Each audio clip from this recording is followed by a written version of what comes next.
নমস্কাৰ good morning everyone সকলোকে এটা ব্ৰেকিং আপডেট লৈ আহিছোঁ যিহেতু বহুতেই অসম চৰকাৰৰ চাকৰিৰ কাৰণে ৰৈ আছিলে হয়তো সেয়া শিক্ষক নিযুক্তিয়ে হওক নতুবা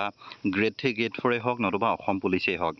আৰু এতিয়া নতুনকৈ ইতিমধ্যে এটা নতুন যি আপডেট আহিছে সেইটো আপোনালোকৰ আগত মই দেখাই দিছোঁ তৃতীয় আৰু চতুৰ্থ বৰ্ষৰ কাৰণে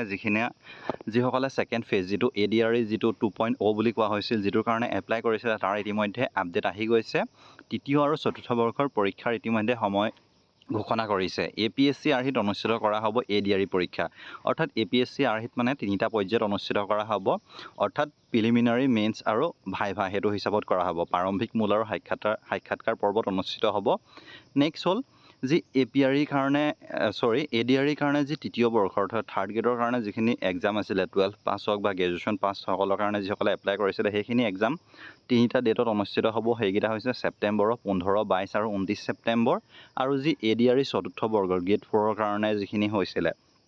ক্লাছ 8 পাছ বা 10 পাছ সেইখিনি এক্সাম অনুষ্ঠিত হ'ব 20 আৰু 27 অক্টোবৰত আৰু তাৰ উপৰিও যি অসম আৰক্ষীৰ যি ফিজিকেল টেষ্ট যিসকলে এপ্লাই কৰি থৈছিলে অসম আৰক্ষীৰ সকলোবিলাক পোষ্টৰ কাৰণে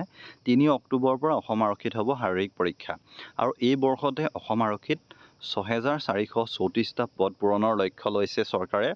তৃতীয় বৰ্গত কিমান পোষ্ট আছিলে সেইটো মই আপোনালোকক পুনৰ ক'বলৈ বিচাৰিছোঁ তৃতীয় বৰ্গত আছিলে 7500টা আৰু চতুৰ্থ বৰ্গত আছিলে 4500টা পদ নিযুক্তি হ'ব তাৰ উপৰিও যি গণিত বিষয়ত বিদ্যালয়ত সুকীয়া শিক্ষক নিযুক্তি দিব চৰকাৰে অৰ্থাৎ মেথছৰ কাৰণে নতুনকৈ যিহেতু আগতে ছায়েন্সৰ কাৰণে দিছিলে এবাৰ মেথছৰ কাৰণেও নতুনকৈ বিদ্যালয়বিলাকত সুকীয়া নিযুক্তি দিব চ' এইবাৰৰ কাৰণে আপোনালোকে প্ৰিপাৰেশ্যন যদি কৰি আছে তেন্তে আৰু প্ৰিপাৰেশ্যন কৰক যিহেতু এইবাৰ এক্সাম ফেজটো অলপ বেলেগ এটা ধৰণৰ হ'বলৈ গৈ আছে যিহেতু তিনিটা ফেজত অনুষ্ঠিত কৰিবলৈ গৈ থকা হৈছে যিহেতু আগতে এনেকুৱাবিলাক এক্সাম APSCয়েহে অনুষ্ঠিত কৰিছিলে APSC যিখিনি এক্সাম আছিলে তেওঁলোকে তিনিটা ফেজত অনুষ্ঠিত কৰিছিলে কিন্তু এবাৰ ADRE গ্ৰেড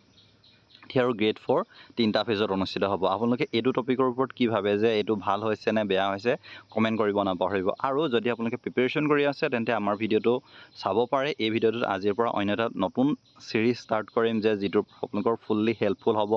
যি ADRE এক্সামৰ কাৰণে যিমানখিনি প্ৰয়োজন হয় সেইখিনি আপোনালোকে দিব পাৰিব চ' এইটোৱে আছিলে ভিডিঅ'টো চাই ভাল পালে লাইক কৰিব শ্বেয়াৰ কৰিব ধন্যবাদ